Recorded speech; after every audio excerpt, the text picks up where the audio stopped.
Welcome to another episode of Her Xpansion podcast. I am so excited. I have had some incredible guests on here, but some of my favorite are the ones who are near and dear to my heart that have been an example, a light, and just overall goodness in my life. One of those people is Emily Hilton. She is actually my sister-in-law, but she inspires me in so many ways, and I think I connect to her a lot based on life's experiences and situations that she's currently going through. But she is a mother of 4 under the age of 3, and she is a business owner. She is a founder and business owner of Herbal Tea Co, which is an amazing tea company that has all the herbal teas you need to relax, to check in, and to experience. The experience that she cultivates with it is incredible.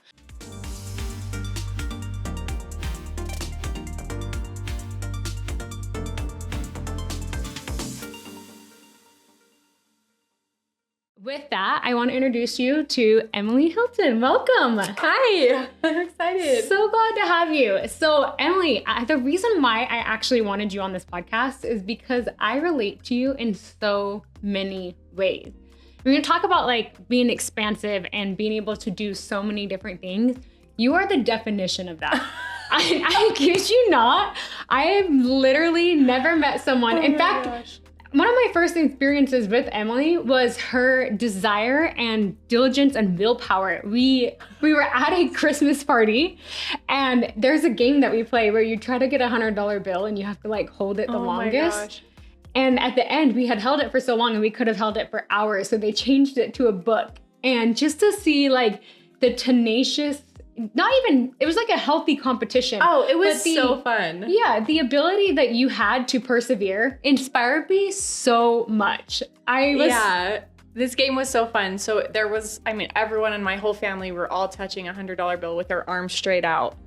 And then whoever held on the longest won it. Yeah. And Dee and I were the last ones. And this was the first time I ever met you. It was over an hour that we were still, then they changed it to a book and we're holding the book. Like, it was so funny, and I feel like that immediately connected us. Like, okay, yes, we're like, we could see eye to eye on. Wow, we are go-getters. We will persevere. We endure to the end. And I think that really inspired me. And speaking of that endurance, I have seen you endure so many things. But let's talk about your upbringing. Obviously, your family is near and dear to my heart, and you had an incredible upbringing. You've had so many life experiences that have continued to shape you and still shape you. But let's talk about kind of your upbringing and what has expanded you and evolved you into this woman that you are today. Oh, that's such an interesting question. I think a huge part of the reason I am the way I am is because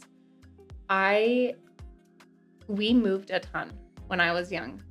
And so I never was really in the same place. Like you see people that have, friends from elementary school or junior high or whatever.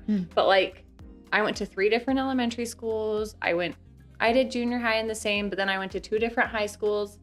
And I think so that combined with I am in the middle of 2 7-year age gaps. So both siblings, like the siblings that are closest to me in age are both 7 years older and 7 years younger. That is wild. And so that kind of made it like forced me to put myself out there, or else I would have been a loner.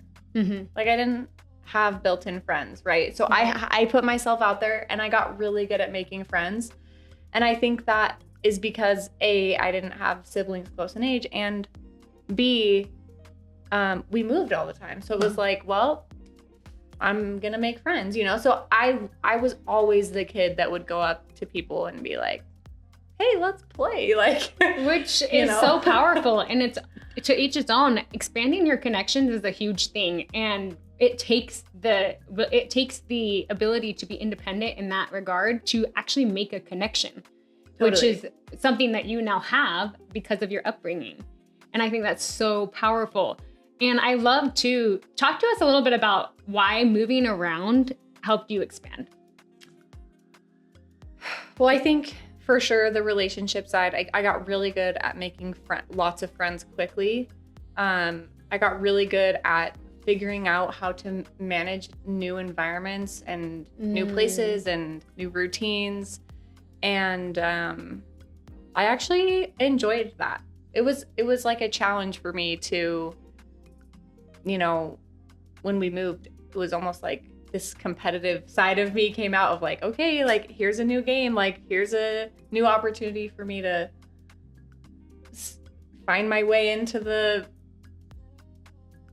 some group, you know, friends or whatever. The adaptability that you learned, totally, is huge. Totally. And so I it's funny because a lot of people, I think, see that as like a downfall, and a lot of people talk about how they don't want to move with their kids, but like it was honestly always a really great experience for me moving. But I think that it's because I made it that way. I think that's another thing that I learned, hey, when you move or when you get thrown into something new, you get to decide what that outcome looks like. That's so powerful. You know, and I think my parents did a really good job at teaching me, hey, yeah, you're going to move your senior year. That sucks. But like, you can either pout about it and have it be a miserable year, or look at all the you can look at all the opportunity and go out and make it amazing. And that's what happened. And it was so great. Good. And I feel like that taught me to do the same thing in other areas of my life, because it's like, we all get curveballs thrown at us that we can't control, right? Like, I wasn't gonna just stay home while my family moved across the country. Like, I'm not an adult, you know? Yeah. But like, it was kind of like you get to pick whether you're miserable, or you get to pick whether you have an incredible time.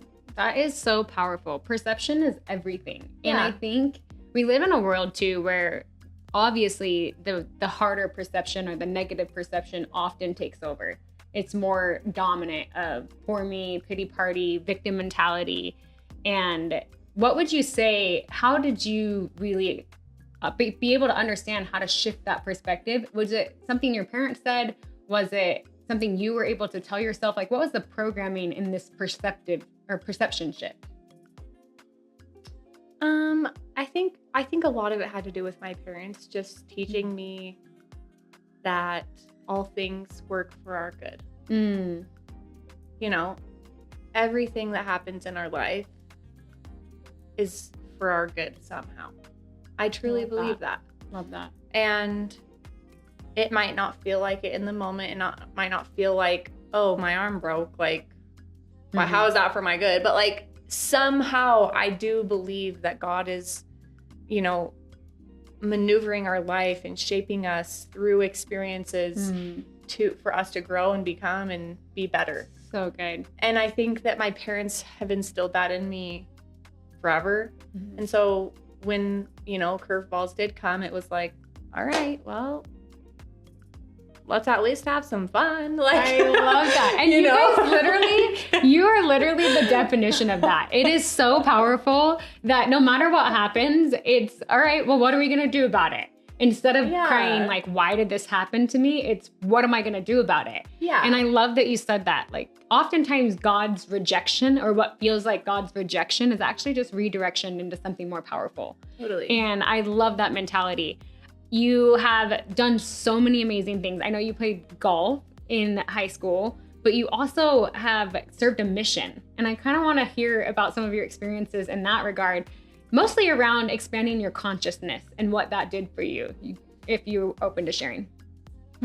Yeah, so I went on a mission for the Church of Jesus Christ of Latter-day Saints to Spain. And it was so incredible. And you learned Spanish, right? Yes, learned Spanish. I love that. The true Spanish. No.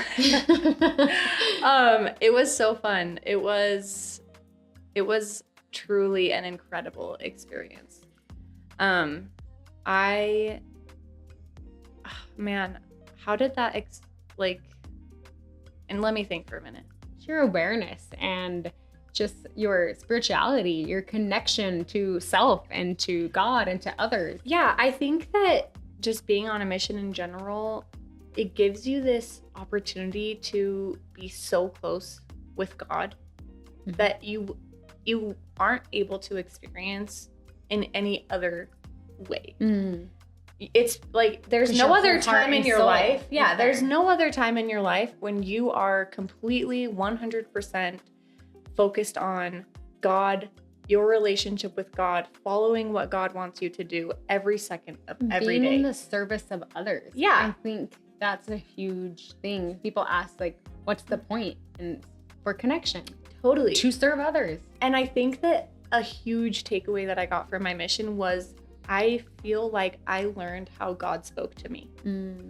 And he speaks to everyone different, but for 18 months, I got to learn how to hear God's voice. And I got to learn how to have an actual relationship with him, because every second of every day I'm praying. It's like, okay, Heavenly Father, you want us to turn right or left? Left. Okay, do you want me to go into that store and buy a piece of candy? Okay, sure. Like literally Constantly, from every tiny thing, I was like so in line with him that it was like we were just together. So cool. It was so cool. And I haven't ever gotten back to that point, and I don't know if I ever will, because I have other things going on in my life, right? But I feel like that was such a blessing that I got to experience that, to learn, hey, this is how I receive hear and am aware of the conversation going on. And what a blessing. Like Huge that blessing. is power. Huge blessing. Yeah. I absolutely love that. I think that's so beautiful. But I think just the understanding of you serving others and you having a connection to God gives you such a greater sense of fulfillment and purpose in just life. Even when things get hard, it's almost like one of those core beliefs and things that you can come back to, that you're rooted in, that you know will ground you and help you. And my hope for everybody listening is that they all get to experience that within themselves, their own internal truth of, I can hear the still small voice, the good voice that's going to lead and guide me to do the best I can for myself and for others. Yeah, and it's interesting because, someone in church yesterday was talking about how they had these core experiences that helped shape their testimonies and helped shape their belief in God. And one from my mission totally came back to me while he was speaking. And it's funny because you don't have to be on a mission. You don't have to be a missionary to have these experiences where you are close with God. 100%. Now, for sure, that's like a weird environment bubble that you do have, its own sacred bubble, right? But I remember this one night, I was towards the end of my mission, and on my mission, I really struggled with my knees. We walked over 10 miles easily every single day. Wow. And I have tendonitis in my knees, and it was towards the end of my mission, and my body was just kind of like shutting down. And I remember one night I lived in this big city, and we had a balcony, and my companion went to sleep, and I snuck out of my bed and I went on the balcony, and I remember I started singing the primary song, like, Heavenly Father, are you really there? And I remember like I singing it out loud on the balcony, like, do you hear an answer of my yes. prayer? And I'm like sobbing, like, are you there, God? Like, I am hurting, I am struggling, like, why is this happening to me? I'm trying my very best to like serve you, and my body's just like not letting me, and I like that experience has now become one of this core moments for me, because I just remember sitting there. I was sitting on a bucket and I remember like just this flush of like, I'm here came over me, of the strongest I'd ever felt. It was just me singing this simple primary song, of like, are you there? And he's like, I'm here. That is so beautiful. That's one of those that is just like a core. I will never forget that feeling. Never forget the feeling. Yes. And that literally lives within inside of you. Totally. And I think that's so powerful. I love you sharing that story, by the way, because I know we all have impactful moments like that in our life. And it's something so simple. We are overcome with spirit. Yeah. Not like a crazy thing. No, it just is in that moment, Yes. and you're overcome with a spirit of love, a spirit of, I see you, I hear you, I feel you. Keep going. Totally. And you can keep going. Thank you for sharing that. That's so powerful, because that took me back to a couple of moments that are they're impactful moments that you can hold on to and is now a part of you, but it's the good part of you. Totally. It's the core belief of there's something bigger than me helping guide and direct my life. Totally. And that's God, the Father. So I love that. Talk to me a little bit about your current situation. I am so inspired because there's like sympathy when you're like, oh man, that must be hard. And then there's empathy, and I empathize with you. I'm like, it takes me right back, and I can feel all the feelings and all the things and all the thoughts and all the emotions that you go through in the current situation that you are in. So for those of you who don't know, Emily's gonna share where she's at in life. We are crazy. So I have 7-month-old twins. And was this planned? No. So right now I have a 4-year-old and he's 21 months and then a 7 months old Set of twins. So I have a 14-month gap in between my twins and my not even 2-year-old, and then a 4-year-old. And she was 3 when the twins were born. So we had 4 kids in 3 years. Age of 3. Oh my gosh. And the twins were not planned. I did feel very, very prompted to take my IUD out when I was like 3 months postpartum with my second LJ. And I mean, I remember feeling like there is no way in hell that I am doing that. Like, no, thank you. But then like it just kept bugging me. And so then. And you did a cleanse too. So then finally in February, I took my IUD out, but we were like not trying. Like, we were using other, things. And I did this cleanse, and while I was on the cleanse, I got pregnant. And it was the week after I took my IUD out. I did this like parasite 10-day parasite cleanse. Yeah, and it was that week that I got pregnant, and my baby was 6 months old. And then just the shock. Oh my gosh, when I took that pregnancy test, I fell to the ground so fast. Like, no, this is real. Wait. No. And I feel terrible saying that because I know people struggle with infertility, but it's like, I was just so not ready for that. And then a month later, I found out it was twins, and it was like, like you're still in baby phase. You're still feeding. You're still changing diapers. And then you're hit with 2 more. Yeah. But so I had a pity party for like a month or so. And I remember like I didn't tell anyone for a while because I was like shocked. So not in a good place. But then I think that mentality that my parents instilled in me kind of kicked in of like, well, it's happening. This is happening either way. Mm-hmm. And so let's make the most of it. I'm going to choose what I do. I'm going to choose to make this a great experience. Like I get to pick whether this is the most miserable couple years of my babies all being babies, or I get to pick that this is going to be beautiful and magical and so powerful. And is it hard?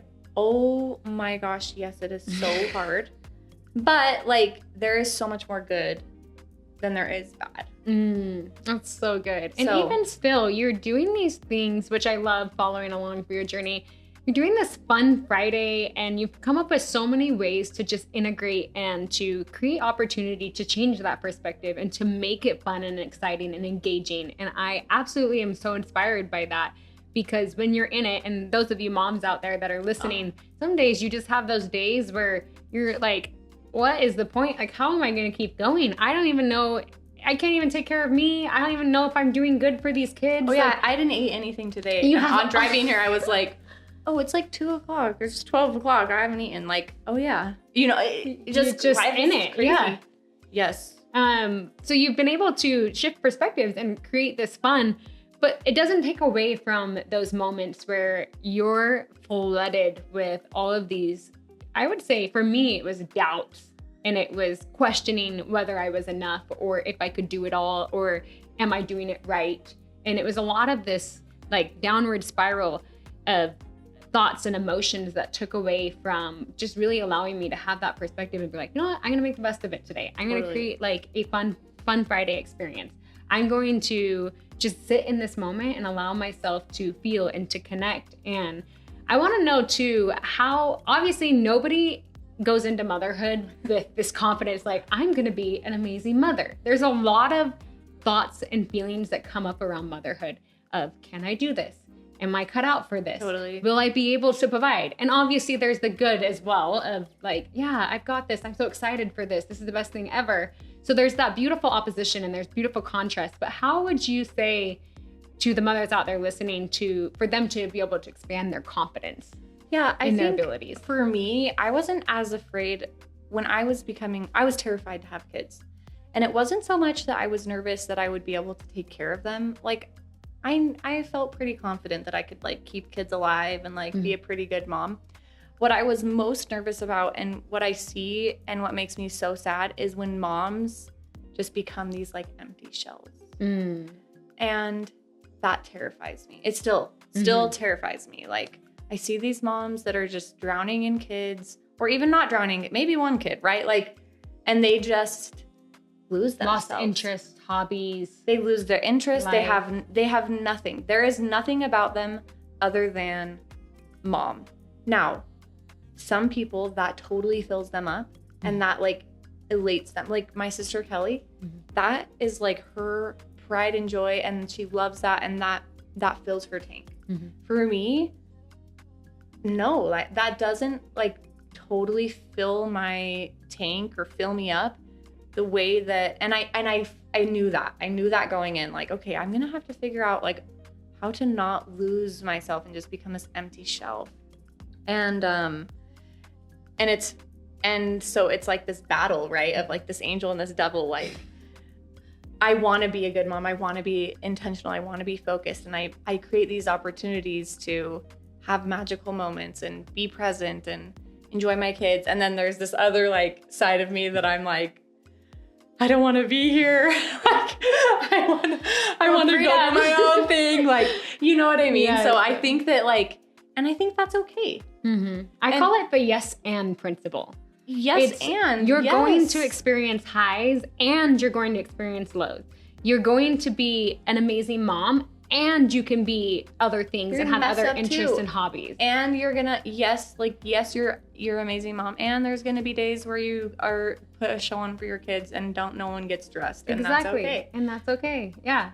Yeah. 100%. I love that. Yes. And. Because I think it's like, you think it's like war. It's like battle, or it has to be one way or the other. There's these two sides that are like, but there's both screaming in my ears, and there's totally beauty in both sides. I love that. And so leaning into that and being okay, like, hey, you know, for me, like, I am a better mom if I go to a girls' night, or if I go on a hike, or if I go and do things for me. I can like support this side, and doing that supports this side up too. You know, both sides. And it gives other people opportunity to serve, to connect, to grow, which we all want to feel purposeful, and we all want to belong, and we all desire to be able to help and to have opportunities to. And so if you're in that situation where you're like, I don't know if I can go, think of the yes and principle, and then also see the ripple effect of how it actually fills somebody else up to give that opportunity.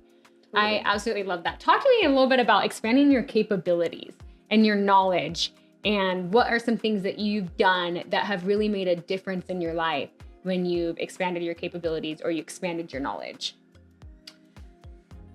I think another thing that my parents have instilled in me. Your parents are gold. They're pure gold. My parents are so cool. Oh They're my gosh. so good.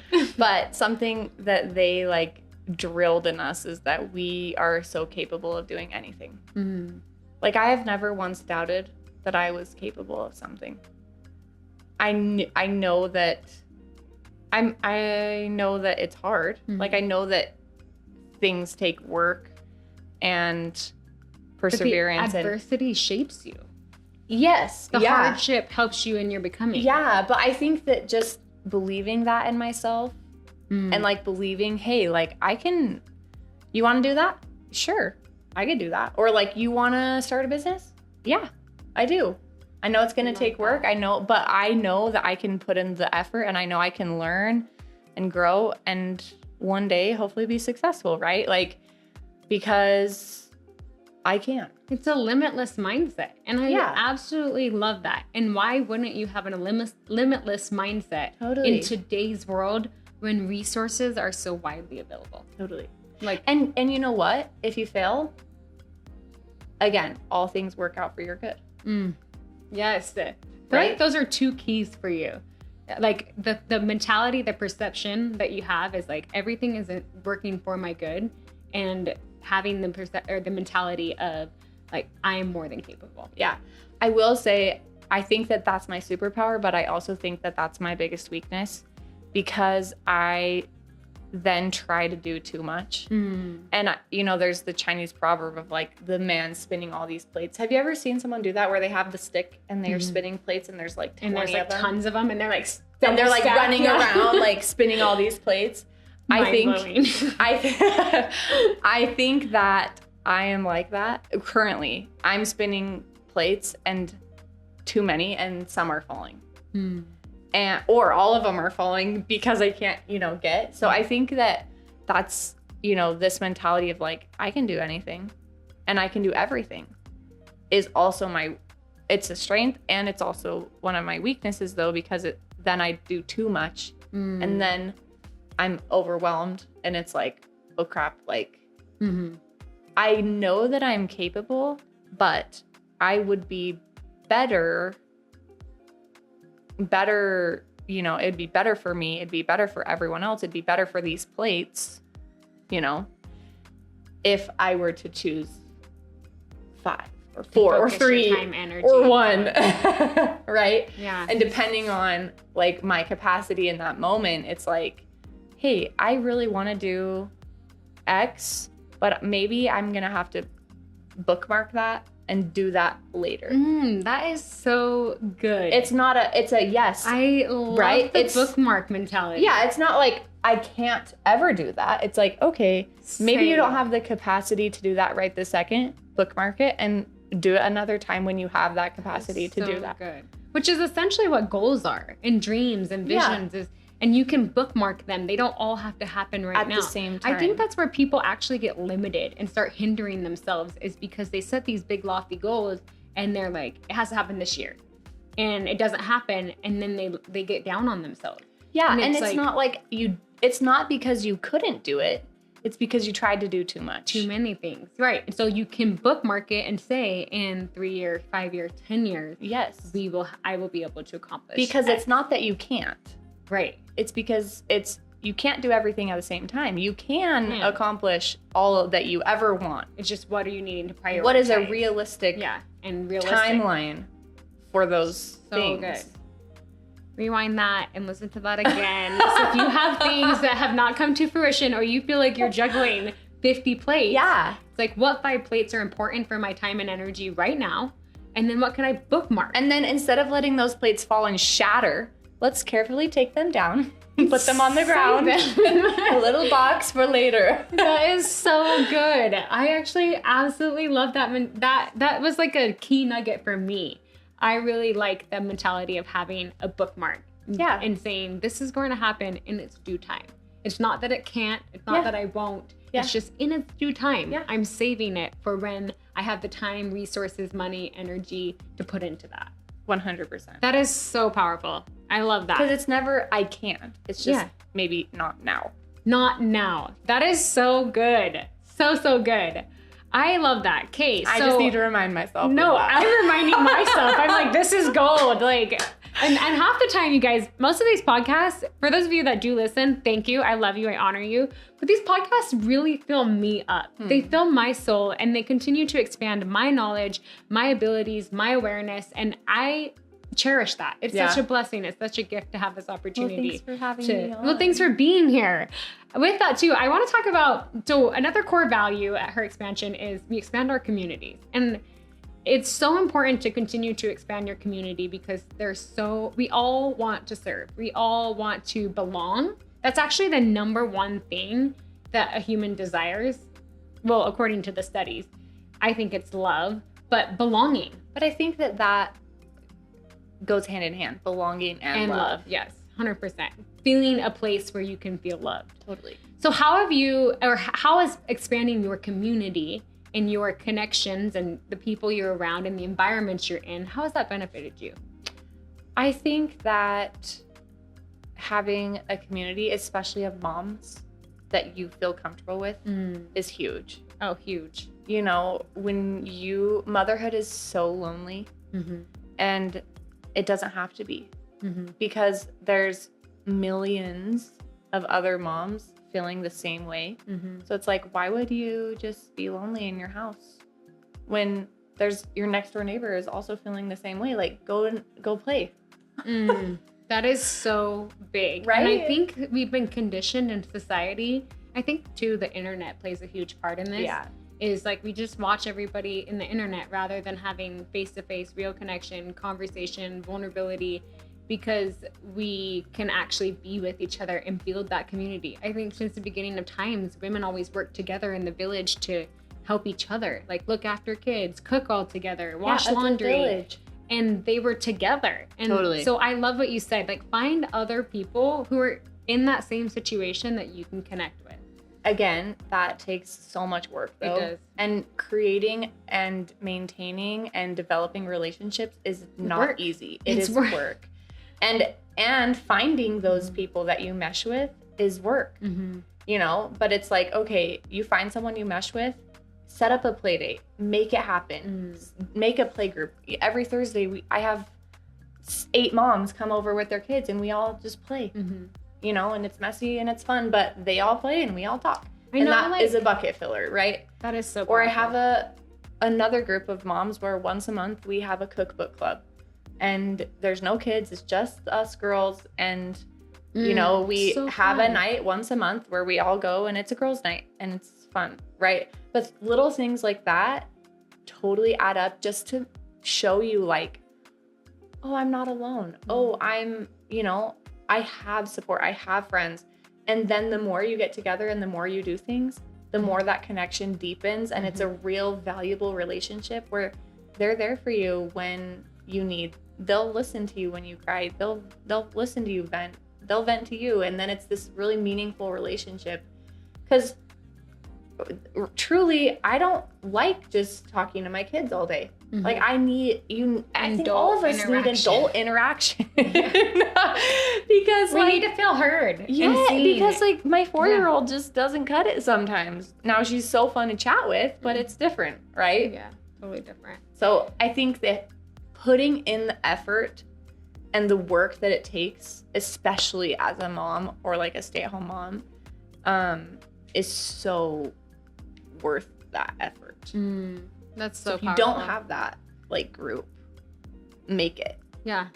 Either make it or put in the effort to find and plan and create and be in.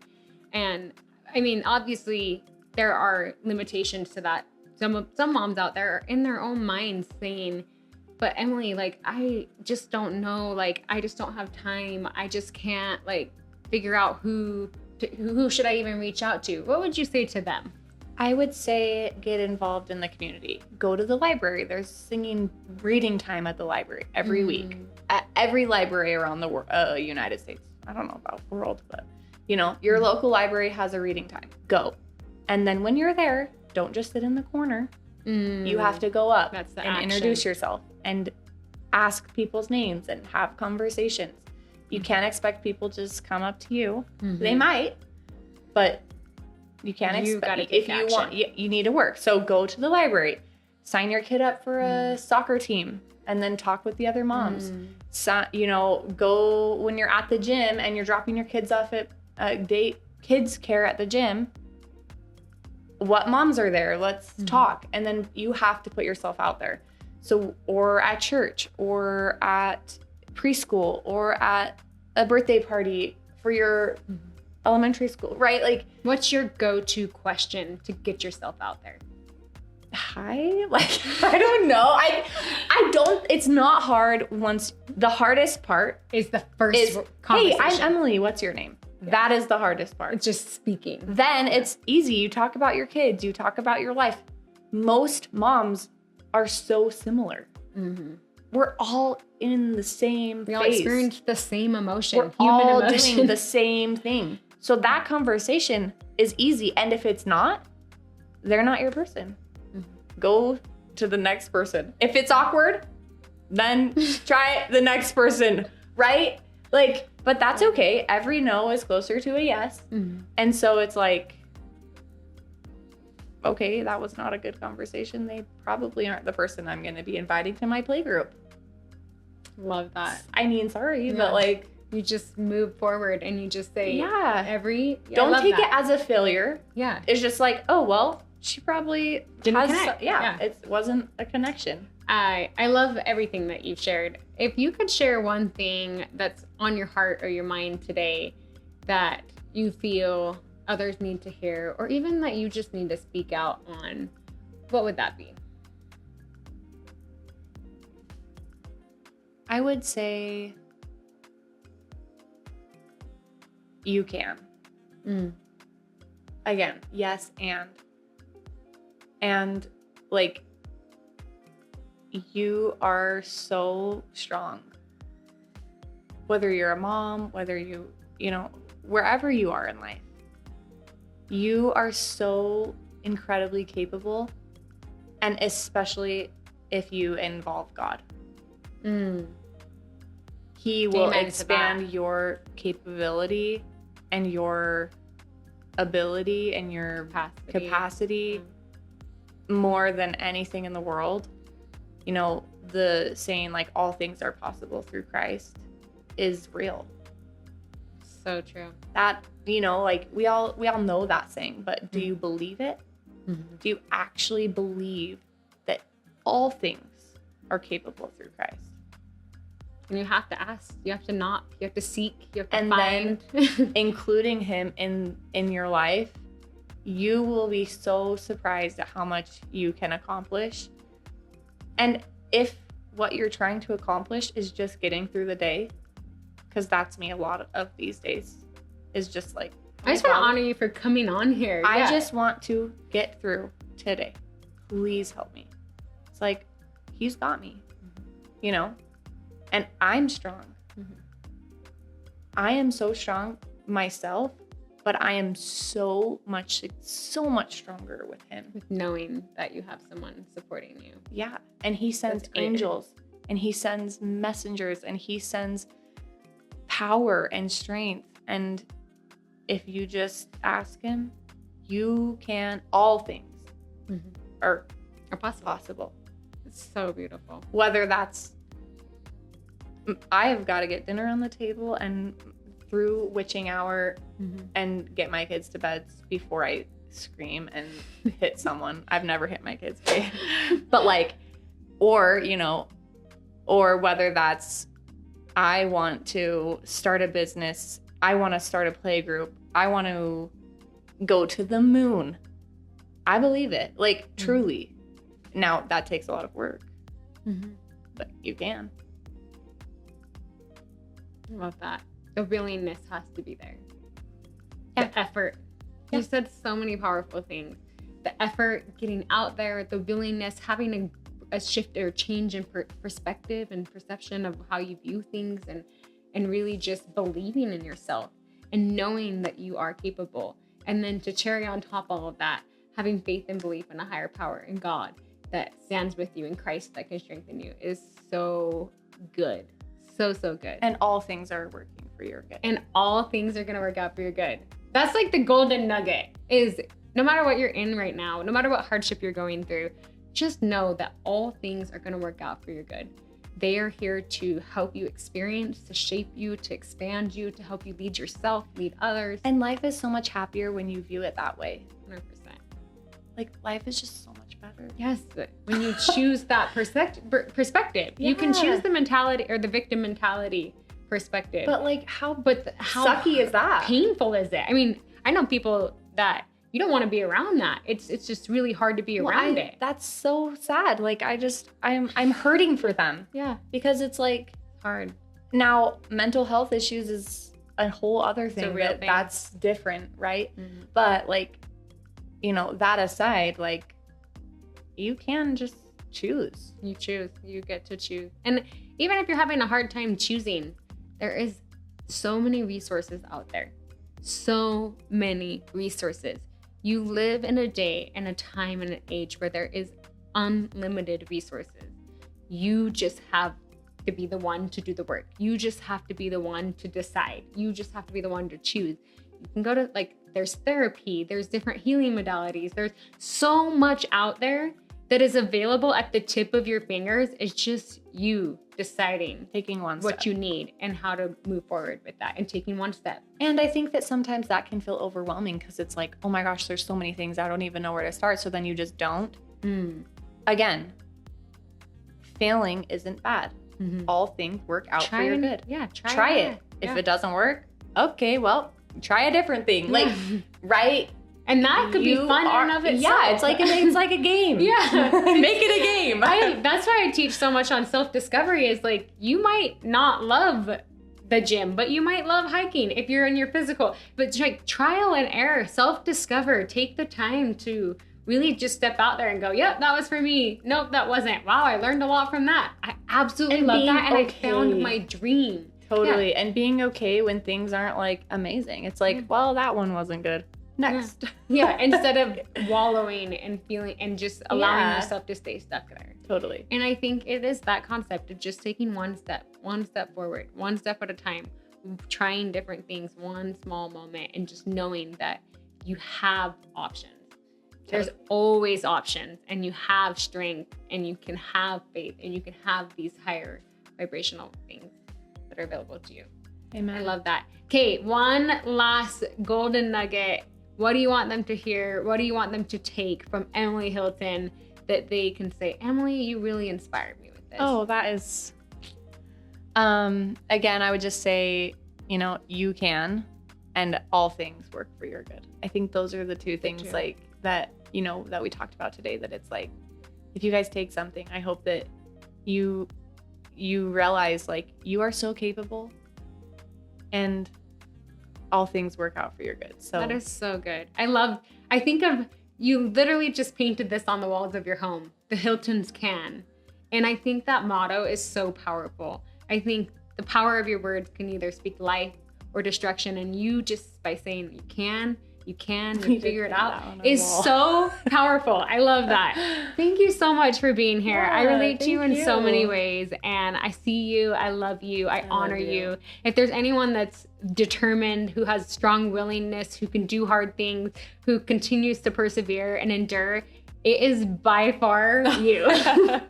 Very inspiring individual. And guys, we didn't even touch the tip of the iceberg on the surface of what Emily has within. She is so gifted in so many ways, and not only just for how she shows up for her children, but for anybody. Like, she's the person that you can count on for positivity, for encouragement, for just fun and excitement, for anything. I know I can count on Emily. So I love that. And being an entrepreneur, a businesswoman, a mother, you're so incredibly inspiring. So I just want to say thank you for taking the time to come out and be with me on the podcast today. I feel so far away from you. So good. With that, you guys, continue to expand your connections, continue to expand your communities, your confidence, your consciousness, your awareness of your present state and future trajectory, where you want to go, and continue to expand your life and the lives you lead. Until next time, thank you so much.